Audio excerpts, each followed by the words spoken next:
and welcome to Oak Road Hatter. The season is back underway. Luton have got a win under their belt, and I've got my voice back. This week I'm once again joined by Adam Driscoll and Jamie Castle as we talk all things Luton Town. Adam, how are you doing? Yeah, all good, thank you, mate. I'm feeling positive. We've got what everybody wanted with first game and 3 points. So yeah, it's nice to jump on and talk game number 2 with 3 points in the bag. And how are you doing, Jamie? Yeah, not too bad. Don't think I was overly positive about the game, but it's first of all it's football to talk about, and it's also winning football to talk about. So it makes a nice change from the last 2 years. So yeah, let's do it. And we are going to get into that game against AFC Wimbledon and really dissect what we saw on the pitch. But before that, we will be talking about the 2 new additions Luton announced on the day of the game. But before that, don't forget to check us out on social media. That's at Oak Road Hatter on all your social media platforms for the latest from us on the web and on your social and on your podcast platforms. But yeah, let's talk about it. So on the day of the game, quite early ahead of the game, we announced the signing of Cohen Bramall, who's a left back who's a bit of a journeyman in League One. I think it's fair to say a journeyman would be fair, and he's never really cemented a place at a club. But he does fill that left-back position, which I think we were crying out for before the game, Jamie. Yeah, certainly. I think there's been lots of talk on having a left-back and a striker for the game. So obviously that box is ticked. I always laugh at the phrase journeyman, because does that mean that everyone wants him or no one wants him? How after every season he just moves on. But yeah, I think it fills the hole. I think we'll get into it, but Lonvijk isn't a left wing back, so I think that obviously takes him away from that position, which is great.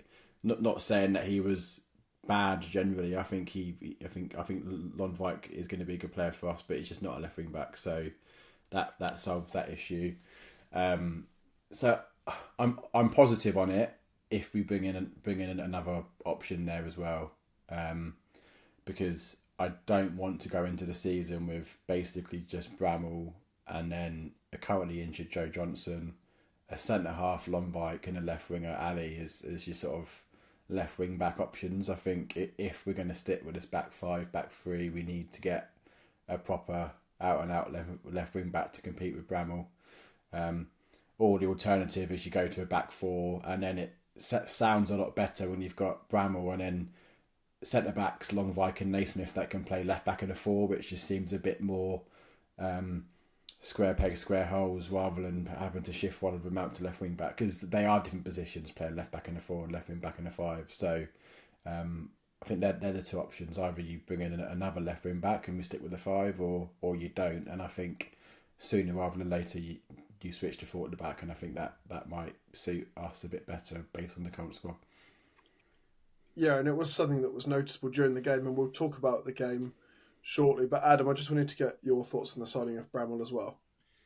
I mean, I tend to agree, to be honest. I think it's not one that sort of gets you off your seat with the name and the experience or like the reputation, but it is someone that can play left wing back. And I do think we've got a month to go of the window. I'd be quite surprised if we don't get another left wing back in, and that person would be probably the starter. So it may be that we're biding our time with all the late activity that you see in a window with Premier League loans right at the end, and then spaces for Championship clubs to let some of their players out as well. So yeah, I think I tend to agree. I think it's a position we still need to look at, but if we don't, you have got someone that can play there for the most part, and someone that's done it in terms of playing at this level as well. Yeah, it does give us that option there. I mean, we don't have to play a centre back in that position, which we saw during the game was not working. You also mentioned there, Jamie, that we needed a striker, and it's very rare in football nowadays that you get a bit of a surprise signing, particularly on the day of a game. But Luton gave us that on Friday ahead of the game. They told us to get to our seats 15 minutes early, and the majority of people did. I think there was people queuing up or trying to neck beers a bit quickly to get in. Yeah, I literally just tapped my card on the machine to buy some beers, and suddenly it was get to your seats for 7:45. We've got something to show you. I was like, oh shit, for God's sake! Alright, so I sacked off getting in the seat and just had the beer instead. But no, it was good to see number 9 sign someone that it had been rumoured, sort of in like underground sort of rumours rather than anything official through journalists, etc. But I think there was a few that quote unquote are in the know and got wind of him signing, so it was sort of started to filter its way through socials in the day, in the build up. I think overall happy with the signing. I think if you look at the options we're compared to, is he a Charlie Kelman? Well, I think stylistically similar. Clearly age isn't on his side in terms of Kelman. I think his ceiling is higher, but he's gone to the Championship. Is he Alamedi? Again, I think in terms of style, they're very different. I think Alamedi is taller, stronger, and probably a bit more helpful between the boxes, whereas Jerry Yates is a typical 18-yard box poacher.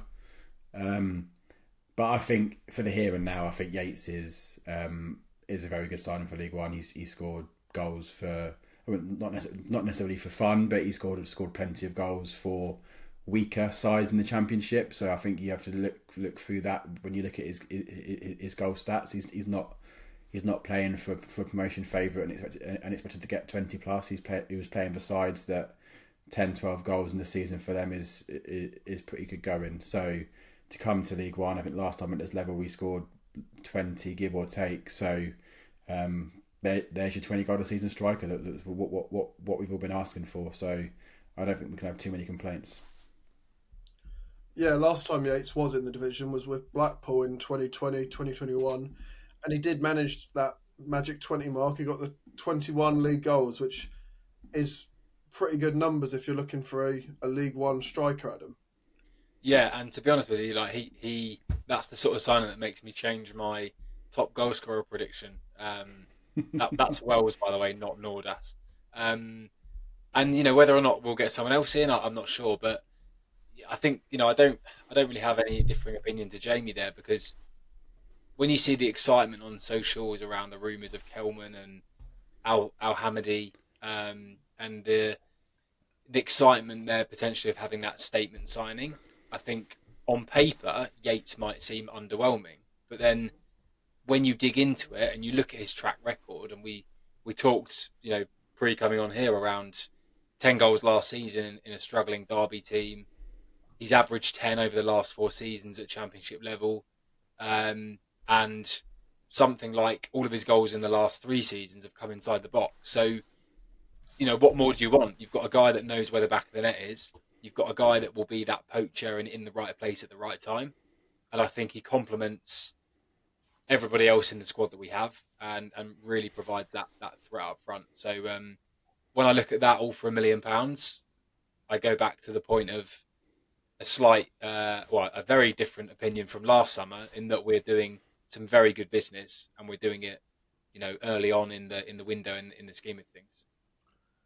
And unlike last summer and the summer before that, where we were signing in the Premier League, where we were signing really good Championship players, and in the Championship we were signing very good League One players, we're now signing good League One players in League One.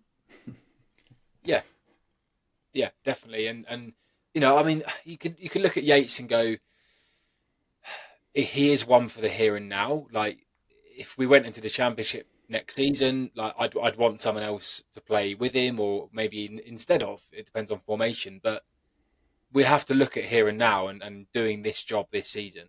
And for me, that's just such a smart move for this season, and we'll worry about whatever comes next summer. If we're lucky enough to be having that conversation. Yeah, and we do have options in that striker position now. We actually discussed it before the game as well, Jamie. We have a fair few striker options to pick from. We've got variety in all of those players as well. Yeah, 100%. And I think some of these names won't be here at the club come the 1st of September, specifically Nordas. I think that he's been rumoured, sorry Adam, to be making his way out. Not sure where, not sure who, and not sure how much. But yeah, I think it's looking more likely now than unlikely that he will be not with us come the end of the month. And then obviously questions on Corley Woodrow as well. We'll come on to it, but been linked with Samson Tavido from Colchester. Looks like a young, raw, hungry option that can certainly complement the options we have in terms of the more experienced ones in Wells and Yates. And then you got the injured pair in Adebayo and Brown, right, where both are, for me, still above the level in terms of League One. Yes, okay, they may not have shown it in the last 18 months, but I think it's hard to say that they are League One players. I think, contractually they're League One players, but I think in terms of ability, they're still very much worthy of the Championship. So if Brown is still around come the 1st of September, he'll be filtered into the team as and when he's ready to come back, and I think he'll be a great option for us. And I think it's clear Eli will be with us come the 1st of September, but will he be here come the 1st of February, where if he gets back to fitness and gets a few games, will someone take a punt on him at the level above, or will he stick around and try and hopefully for the home straight fire us to promotion? So lots of options now up top. We do have plenty of depth in that position, but some areas I think we noticed during the game on Friday where we don't have depth, and we've discussed briefly, is those wing-back positions. And we're going to discuss the game now because obviously we kick-started the EFL season and the English football season, in fact, because Sky just love watching Luton Town.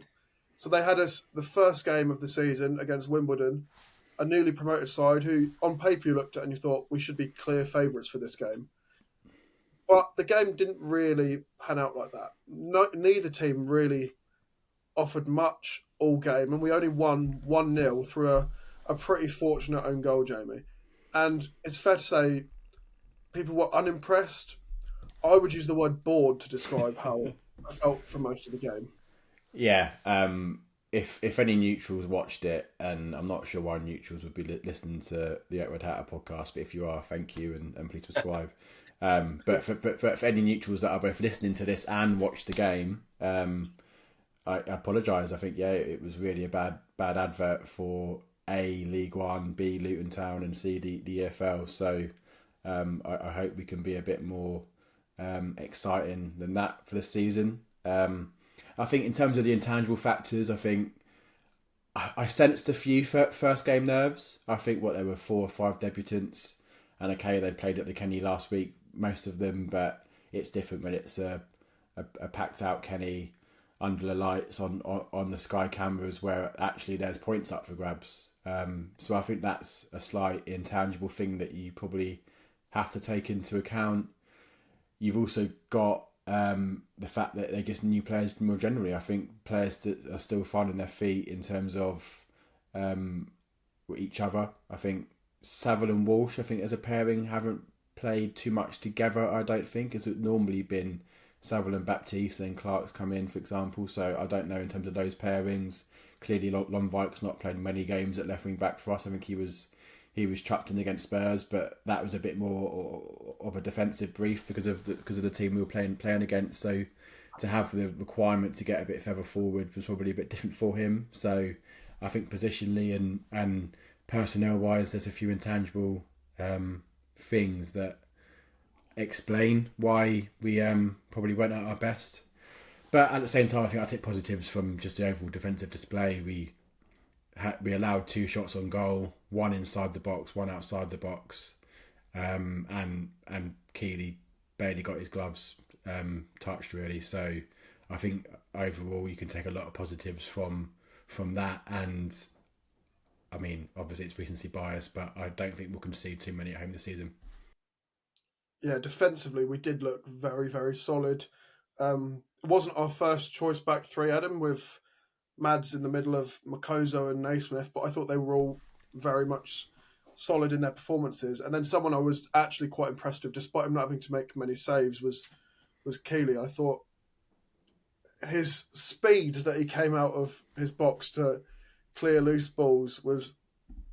I mean, I don't think I've ever seen a goalkeeper at Luton come out that quickly before or come that high up the pitch. And at times I was sat there going, who on earth is this lunatic we've signed? But it was actually probably the most entertaining parts of the game. Yeah, I mean, the last time one of our keepers came rushing out, Kaminsky nearly kicked someone's head off and proceeded to get sent off, didn't he? So, there's a time and a place for coming out, but you have to judge the scenario. And Keely's a sweeper keeper, isn't he? That's what he wants to do. It's the way Bluefield wants him to play. And I think when you, as a defence, when you've got a keeper like that with confidence behind you, that you know is going to come out for the right things and generally do an all round good job, it does give a lot of reassurance, and it makes me think back to how fragile our defence has been, and it does stem from having a lack of relationship or understanding, or trust as well. So yeah, I think I'm expecting good things from Keely and any combination of centre halves that he plays with. I mean, in terms of the game itself, the three centre halves did a good job, but they're certainly not going to have many games this season where they're quite as quiet.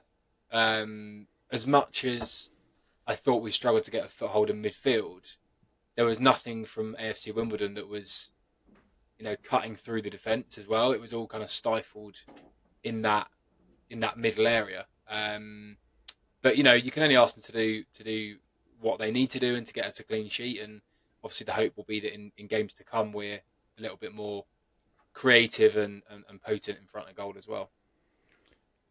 Yeah, I love Keely already. I think I said before the game to a few people around me, like he's going to remind us all of Jordan Pickford. And to be honest, I didn't actually realise just how much he did. I think the way he runs, I mean, I see Pickford quite a lot for England. They're very similar in terms of a profile.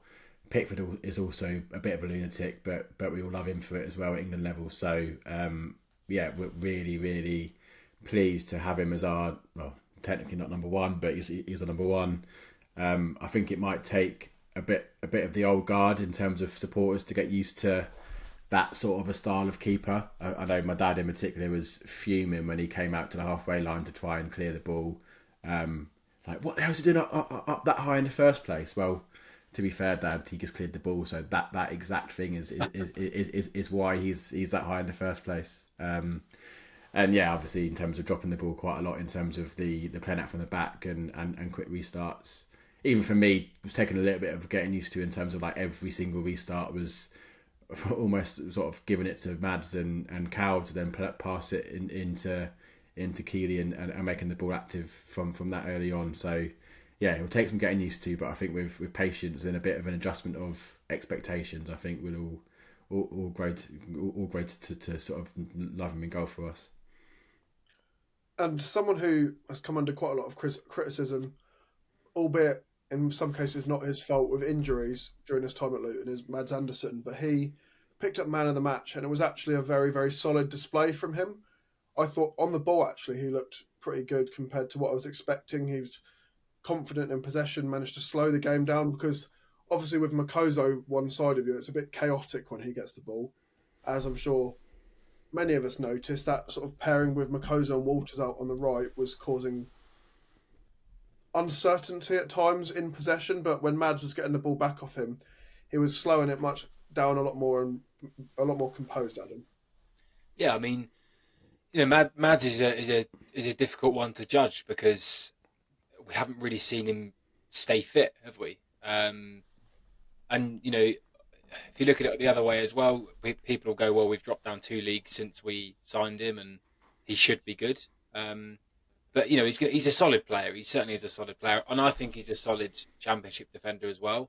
If you have a run of games or a season where you see him for the most part, and we've just not had that at all, really. So I think whereas at the start of the summer you might have been looking at him as one going, I'd be more than comfortable if he stayed and if he keeps putting in performances like he did on Friday and doing everything he needs to do, then I'm certainly not against him, being in the 11. As I say, there will be other tests. There will be harder tests where you've got quick strikers off his back and things like that. And again, we'll see what he's about in those scenarios. But he's a solid player. He's won League One Player of the Season not too long ago for for a reason, and could be a real benefit to us as well.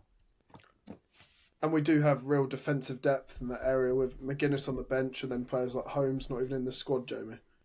Yeah, and Adolfin as well whenever he's back from a situation. Much like the centre forward position now, you can rid off a cast of thousands in terms of top level centre backs. And I think it's true what we said on the last pod. I think we've got 6 of the top 10 League One defenders in our squad. So. I said I'm not sure what the clean sheet record or the goals against record is in League One, but I think it could be a fair bet that we'll certainly run it close anyway. So, but on that, we will need to be more creative going forward because the system we played really didn't benefit our attacking players. It's maybe one of Jordan Clark's quietest games I've ever seen him play, Adam. And Ali was struggling to get any time on the ball whatsoever. Yeah, and Jamie mentioned it briefly a minute ago around like Walsh and Saville as the midfield two, and I was quite surprised when I saw the lineup that Baptiste wasn't playing, and that's really on the basis that he's featured a lot in pre-season. He's obviously stayed fit, and he played an hour against Spurs the weekend before last. So yeah, I think. Personally, I would have probably gone with him. I don't feel like Walsh and Saville particularly worked on the night. I think we lacked physicality in midfield and a little bit of control in midfield. And for that reason, I think we couldn't really get Clark and Ali into the game as those kind of like 210s. So for me, it was that was really the cause of it. Now I don't think. I'm not saying Saville and Walsh won't work at all, but we are going to have a lot more games where there's that physical battle in midfield, and so there's questions to be asked there about what the best selection will be. But overall, I think if I look at the game as a whole, terrible game as Jamie said. I mean, I'd go as far as to say it's a terrible advert for football as a whole, let alone just the EFL. But there are those factors that we need to consider, and if it takes a little bit of time to gel and we keep picking up 3 points or whatever, then so be it. Because I'm very confident we'll click and come good, not too far away. And do you think it will take a change in formation, Jamie, to potentially a back four, given the options we have out wide and sort of in the attacking positions? I think it's probably a bit too early to suggest that. I think through pre-season we've looked probably a lot more of a threat going forward. So okay, it's only pre-season and against different clubs, but I think it's too early. I think a few things. I didn't like Clark in that 10 role off of Wales. I don't know. I think Clark is best getting the ball deeper and driving forward with it. I think in that number 10 role, he's more expected to sort of find it and play 1-2s and get sort of beyond the striker. And I just don't see at the minute how he suits that number 10 role. I think Ali found it difficult. I think walking out with you, Adam, I did say I think he's playing too narrow and he found it difficult to try and run at players. But I think in the aftermath and thinking about it more, I just don't know whether having a defensive left wing back in Lonvike didn't help him, because I think as a Wimbledon right side, you can go 2-1 against Ali now because the other threat is Lonvike, and I think you probably like those odds where you'd rather double up on Ali and let Lonvike run free and hope that he doesn't create too much on the back of it, then go one-on-one with Ali, because I think if you do, then you're probably opening yourself up to a lot of harm. So I think if you have a bigger threat at left wing back, I think that helps Ali, and I think hopefully with Bramall and if we strengthen as well and get another option at left wing back, I think that will help Ali as well. So I think in terms of formations, it's a bit too early. I think there's still some personnel finding their feet. There's going to be a few new additions come in. I mean, we've spoken about it in terms of losing Asgard. We've not quite replaced that creative threat that we had with Asgard. People will talk on social media that his output wasn't that great, but I think if you just purely use the eye test, that Asgard did offer a lot for us in games, and we've not quite replaced the threat that he had, in my opinion. So yeah, I think there's still some time to go, and I wouldn't be chopping and changing just yet, because it almost sort of makes a mockery of the work that you've done in pre-season. And what were your thoughts on Wimbledon in terms of them going forward this season? Because I was actually really impressed by their pressing and how well they were getting to us when we had the ball. They had two players every time someone picked up the ball, which might say something about how slow we were in possession, but I was impressed by their energy and their physicality, Adam. Yeah, so was I. To be fair, I mean, they certainly didn't deserve to lose the game, did they? I think I can see that Jackson before the game is saying to them, like, you're in the season opener, you're on telly, just run for as long as you can, and don't let us settle. I agree on the nerves from our perspective, but yeah, I mean, again, it's hard to judge. They did a lot of running, a lot of pressing. They probably won midfield for the physicality, but then they didn't do anything from there, did they? I mean, I think there was 2 shots on target the whole game or something like that. So it was quite a big test for them. With the greatest of respect, coming to us first game of the season with that pressure. I think they'll have a bit more freedom and a bit more relaxation potentially in other games. So yeah, it'd be interesting to see what they do. And again, like, we have a mutual hate of MK Dons, don't we? So I do hope AFC Wimbledon more than hold their own, and yeah, it will be interesting to see what they can do in some of those lesser games, if you like. And Ryan Johnson was pretty unlucky with that own goal, Jamie. It took a long time to go over their keeper and Nathan Bishop, and it seemed like at one point it wasn't going to go into the goal, and I think then sort of everyone had realised, oh, this is actually going in, and this is going to be a calamitous way for Luton to win their opening game. And really unlucky for Wimbledon, particularly that defence with Johnson and Lewis in particular, who weirdly Joe Lewis didn't have their sponsor on their kit, which has gone a bit viral since the game. It must be very anti-football manager or something. I don't know. I think he probably just had to change kit before the game or something.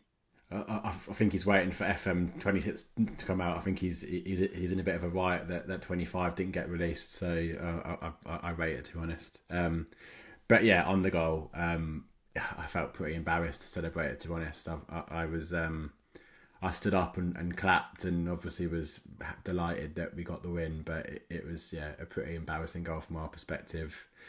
But 3 points, and I think as much as we've been bad over the last 2 seasons, I do believe that we haven't quite had the luck go our way as well. I think in football you need 2 things. You need the quality and I guess the ability, but also you need a bit of luck to go your way. So if it's a sign of things to come and that luck is changing, then great. Because a lot of teams that win leagues and get promoted don't play 46 grinding games. They certainly have a good fair share of poor performances. And okay, look, we've played one and we've had one poor performance. So you're thinking, oh, it's a bad start, but we got 3 points, and it takes a lot of weight off us now, I think, a little bit, because had we not won that, then to go into Peterborough away, and I think Peterborough will overall struggle this season, and we'll get into that in the second half. But they look decent away at Cardiff. That they'll want to go for their first home game of the season against a close-ish sort of rival. Obviously, we're not rivals, but it's a fairly local team. So I think that they'll want to put up a bit of a fight for their fans on Saturday. So to go into that game with a win on our backs, I think will give us a bit more relief and hopefully allow us to play and go there with a bit more freedom. Yeah, we'll be talking about Peterborough after the break, but before that, we're going to quickly go through some of the thoughts of our listeners. We asked for your Hatters hot takes after the game, and we've narrowed it down to a few. So Reese said we must sack off this 5 at the back nonsense. Fair enough when we had Doughty and Jones, but we don't now. Which we've discussed a fair bit already, Jamie. But do you think it's a fair point not having those 2 in particular means it's an argument that we should move away from it? I think fair point. I think it's hard to it's hard to disagree with, I guess, the point that he makes. I think the whole concept of these hot takes, right, is their opinions, and it's what people believe, and I think it's fair. I think Doughty we have partially replaced in Bramall.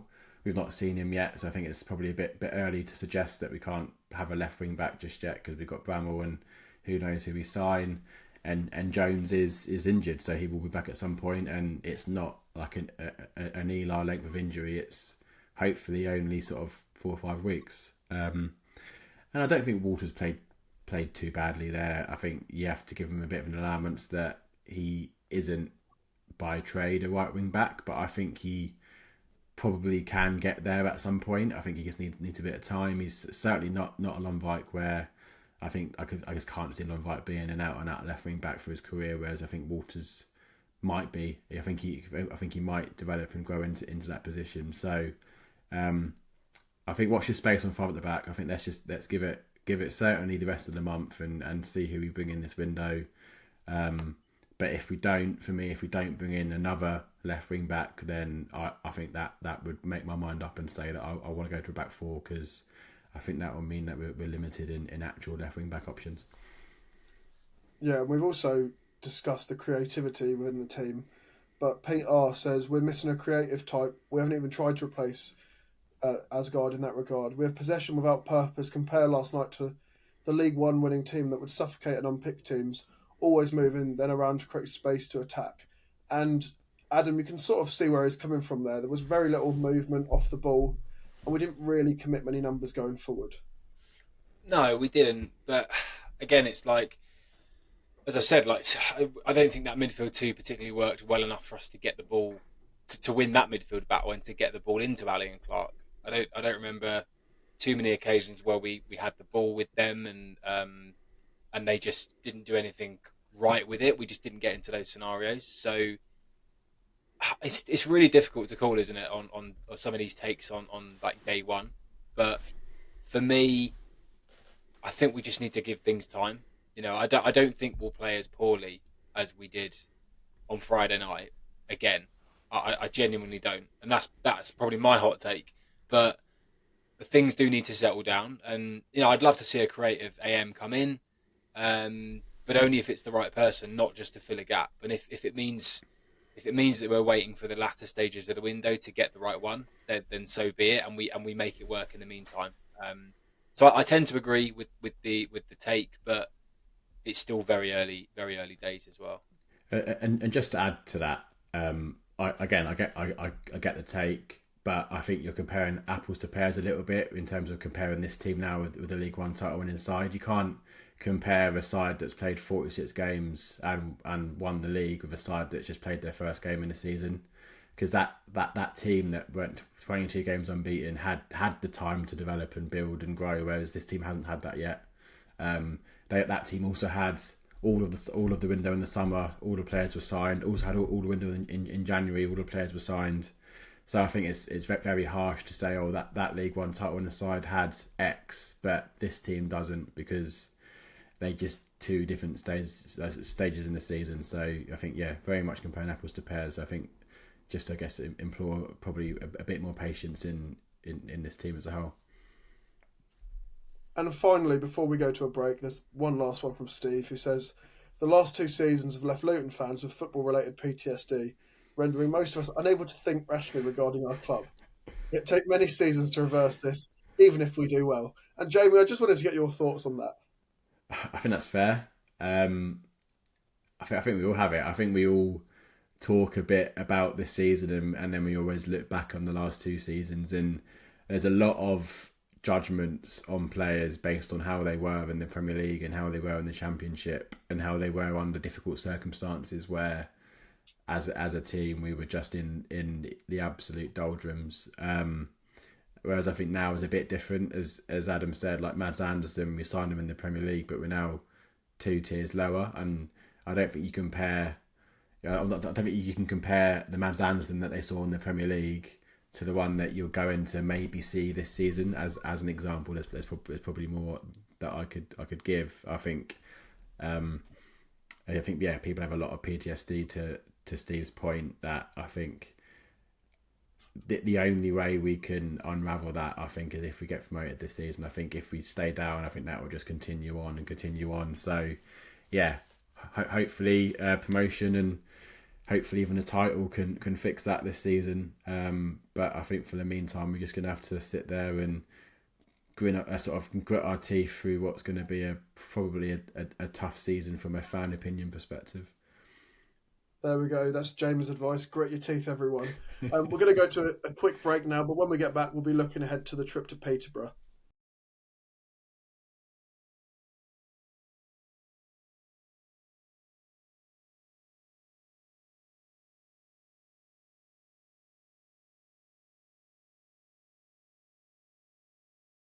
Welcome back to Oak Road Hatter. I'm still joined by Jamie and Adam, and now we're looking ahead to the trip to Peterborough, who are a very, very different side to the one they were lining up with last season, Jamie. And they lost their opening game of the season to, albeit a strong Cardiff City side, and a very, very good goal from Ruben Colwell. But it's a Peterborough side who've lost big names like Kwame Poku and Ricky J. Jones, and it doesn't really look like they've replaced them in that much depth. Yeah, I think that's fair. I think if I was asked about them last season, I could probably tell you more about them with a bit more confidence. They've lost a lot of players. We'll just sort of cantering through the list off air in the half-time break. I mean, Mothersill to Stockport, Poku to QPR, Kiprianu to those lot down the road. Ricky J. Jones went to Germany, St. Pauli. Like, they've lost a lot of players. They've lost that young promising centre-half, Fernandez, I think it is, to Rangers. And, I mean, Peterborough have always been a club where they've looked down the pyramid, they've bought young and tried to develop into assets. I think you got to give the club a lot of credit in that department. I think their hit rate at doing that is pretty good, to be honest. But I think sometimes you need to probably build upon that, or that trapdoor probably just edges closer and closer. So I think overall they're probably going to struggle a bit this season. I think, to be fair, they looked good at Cardiff, or not necessarily good, but better than I thought that they would do. Gave Cardiff a good game, and to be fair, it was two pretty good Cardiff goals that saw them lose 2-1. I mean, the free kick from Colwell was incredible, to be honest, and then their young right back scoring as well was a good goal. So I think unfortunate in defeat in the end against a pretty strong Cardiff team. Other than that, a few players that rings a bell, but I can't tell you an awful lot about them. I know the Ihayanvian, the number 9 that they play, probably absolutely butchered his name. I know actually that Samson Davide, who we're looking to bring in, was his replacement at Colchester. So yeah, obviously Colchester must have a carousel of centre forwards that other teams want to poach. So yeah, I mean, if Davido's something to go by, then he's probably a decent number 9, and he scored his penalty at the weekend as well. So yeah, it's always going to be a difficult place to go. I think the Peterborough fans are always up for playing Luton. I remember a couple of times when we went to them and we were fighting for promotion that they would really give us a tough game, and it had an air of a sort of a local rivalry type atmosphere to it. So I think it's certainly going to be a tough fixture in that respect. But I'm hoping that on the day, on the pitch, which is where football's played, that we have too much for them. And Adam, Not the Top 20 did predict Peterborough to go down this season, which they've been in League One for a pretty long time now, and they've contended for promotion, and they've actually been up to the Championship on one occasion. So it's a big drop-off for them to then be predicted with relegation this season. I was quite surprised when I heard that, but that was before I saw the changes that had taken place in terms of the playing squad. So it would take a significant drop-off for them to then get relegated. And it's a game that, in that case, we should be looking at going, we should be winning this one quite comfortably if our ambitions are what they seem. Yeah, I mean, I don't know if I'd go as far as winning it quite comfortably. I think any sort of win would be very welcome. But Jamie's just reeled off a load of names that they've lost, and when you look at who they've brought in, a lot of youngsters. I mean, they've signed 7 or 8 players, and I think they've signed 2 that are over 27. And that's the mould and the thing they generally have tended to do. But at some point, you get into a scenario where you've got a big group of potential players, up and coming players, but you need that experience alongside them in certain areas, and I think that's what we've done quite well. We've got a lot of young players either already at the club, and then we pick up the likes of Richards and Keeley, but you've got experienced senior pros alongside them. And if I look at Peterborough right now, I don't see that experience that sits alongside the majority of that squad. So I don't know that they'll get relegated. I think there probably will be teams, however many four worst teams, but I don't see them being strong enough to make a playoff push or anything like that. When I look at us and Huddersfield and Stockport and Bolton, like there's some really, really strong teams. I don't see them as one of them.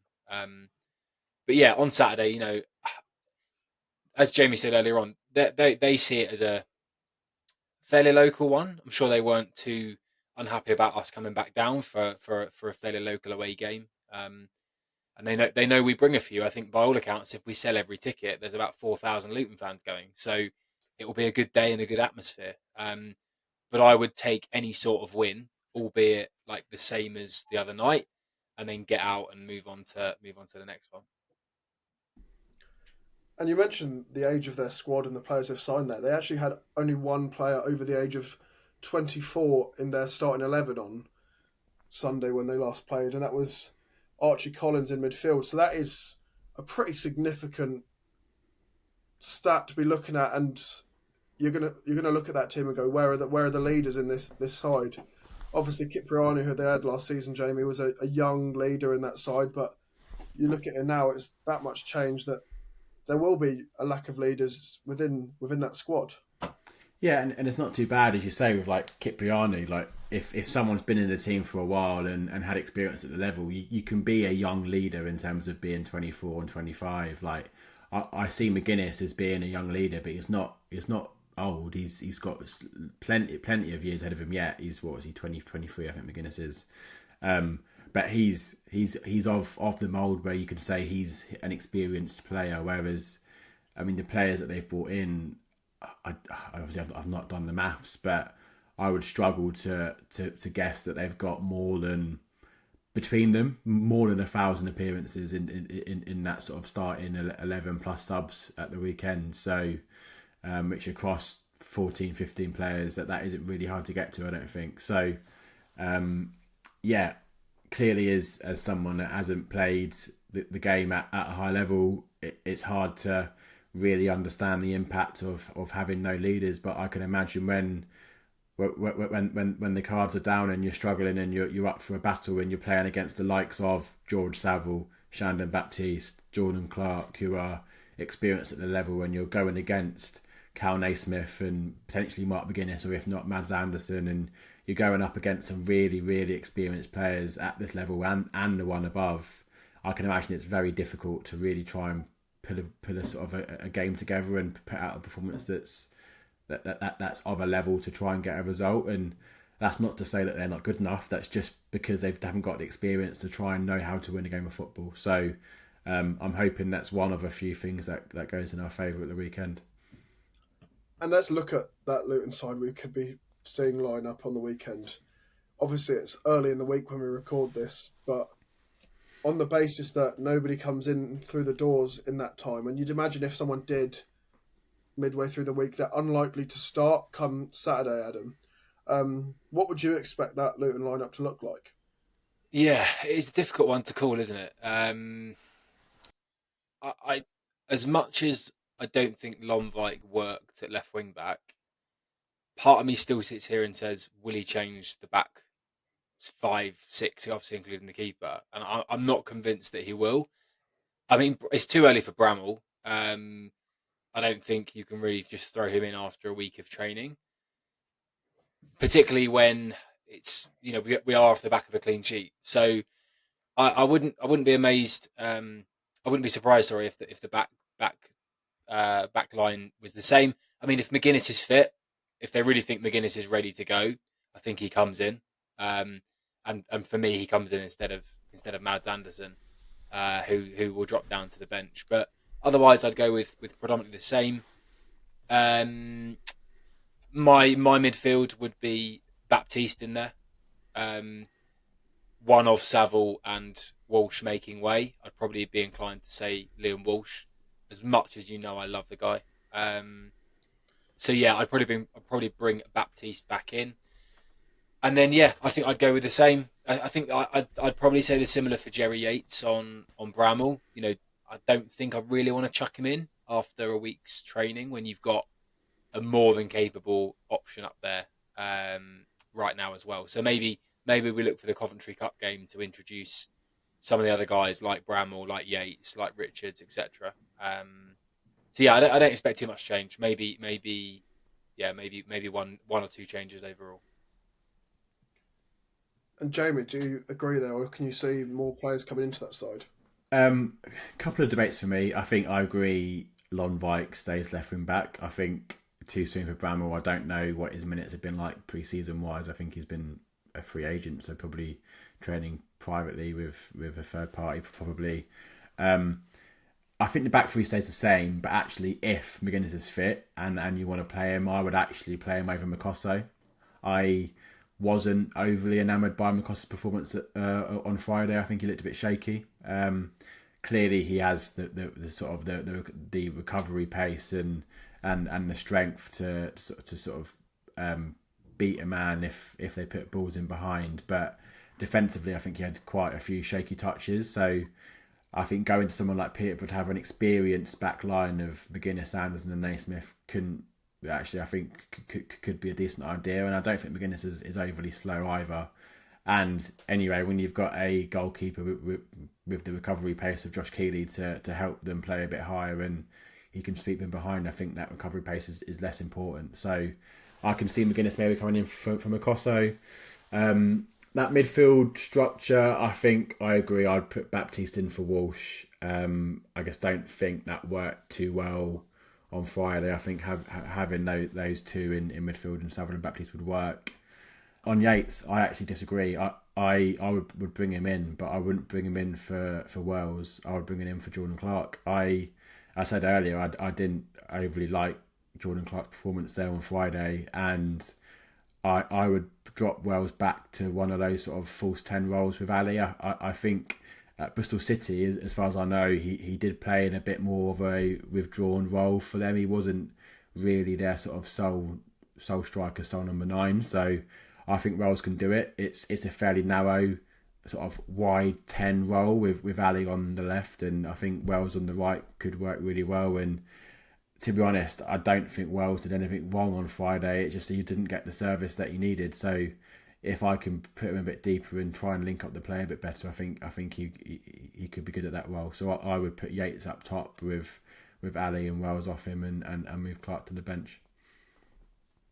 Yeah, I was actually impressed by the runs Wales made against Wimbledon. I think having somebody who can almost play off in Yates would really benefit him. And I agree, I don't think Clark was particularly impressive at all. And maybe bringing him off the bench would give you more opportunity to see where he's best going to fit into this system. But also the argument is there that he knows Luton. He's been here a long time now, and you want your experienced players to be able to lead the other players in that squad. So I think you can go either way with that, but it will be interesting to see what lineup we start with. And we'd love to know your thoughts if you're listening to this. So let us know in the comments or on social media any changes you'd make to the team from Wimbledon for the Peterborough game, because it'd be really interesting to know your thoughts. But now we're going to get some score predictions for this. And it's fair to say our predictions for the Wimbledon game, whilst ambitious, they didn't turn out to be as realistic as we could have hoped, with you both predicting 3-0 and me predicting 2-0.